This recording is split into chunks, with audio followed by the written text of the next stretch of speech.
Given below are two statements. तो statement 1 है कि bromination of phenol in solvent with low polarity such as CH3 और CS2 requires Lewis acid catalyst. Now guys, मैं आपको इसको थोड़ा सा स्टेटमेंट को क्लैरिफाई कर दूं। सबसे पहले तो ये डायरेक्ट NCERT से उठाया गया स्टेटमेंट, डायरेक्ट। ओके, सो अब देखिए, इसमें ये कहा गया है जैसे आप फिनोल है, ठीक है, और फिनोल का ब्रोमिनेशन करते हैं।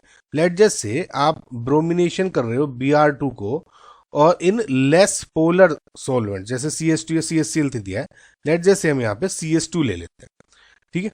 अब इसका जब ब्रोमिनेशन होता है तो जनरली क्या होता है, मोनो ब्रोमिनेटेड प्रोडक्ट्स बनते हैं, मोनो ब्रोमोफिनोल्स। जैसे इसमें एक तो ये वाला Br बन जाएगा और दूसरा ये वाला बन जाता है, ठीक है। तो ऑर्थो एंड पैरा दो प्रोडक्ट बनते हैं।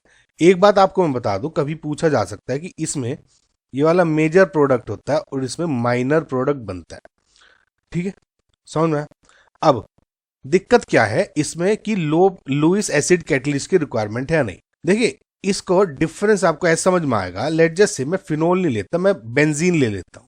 अब आपने बहुत सारी रिएक्शंस देखी होंगी, जैसे मैं ब्रोमिनेशन करता हूं तो साथ में एक FeBr3 जैसा एक लुईस एसिड ले लेते हैं। तो उसमें क्या होता है आपको मैं बता दूं, तो जो Br है, लुईस एसिड है, इसमें FeBr3, तो इस पे एम्प्टी ऑर्बिटल है, तो Br को अपनी तरफ ये एक खींच लेता है, ठीक है। और इसकी वजह से, क्योंकि देखिए ये क्या होता है, ये Br, तो ये दो इलेक्ट्रॉन्स लेके इसके साथ जुड़ गया, तो यहाँ पे क्या बचा, Br पॉजिटिव। तो इलेक्ट्रोफिलिक जो सब्स्टिट्यूशन रिएक्शन हो गई और यहाँ पे सीधा का सीधा Br जुड़ जाता है।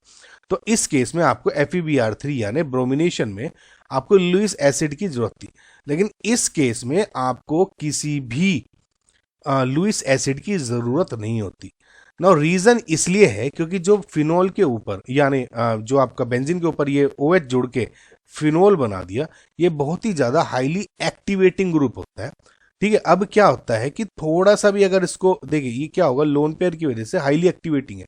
अब ये रिंग को बहुत ज्यादा नेगेटिवली या इलेक्ट्रॉन डेंसिटी इस पे इंक्रीज कर देता है, और इसकी वजह से जो Br पॉजिटिव है वो आसानी से जुड़ने की इसमें कैपेसिटी रखता है।